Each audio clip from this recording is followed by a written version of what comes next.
امروز 16 فروردین سال 1404 ساعت 7:30 من شاهد یه پدیده خیلی زیبا که الان خیلی هم وایرال شده داخل کل سوشال مدیا و خصوصا یوتیوب و این اینستاگرام به اسم ماه خونین یا همون خورشید گرفت چی دارم میگم ماه گرفتگی بودم. در اون ماه گرفتگی بود که به رنگ قرمز در اومده بود کامل. با اینش کاری ندارم، اصلا برام مهم نیست.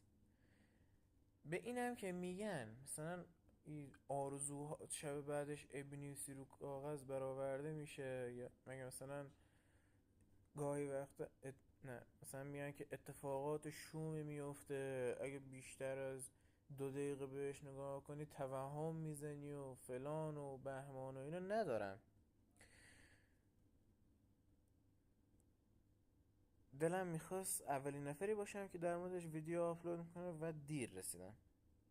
فقط میتونم بگم که سر موقع ازش عکس گرفتم. چرا فیلم نگرفتم؟ دور تا دور خونه ای که توش زندگی میکنم پر از ساختمونه. یه زاویه درستم پیدا نمیشه که از ما عکس یا فیلم با کیفیت و خوبی بگیرم. دوربین گوشیم هم که افتضاح. خلاصه که همین دیگه، هیچ. خداحافظ.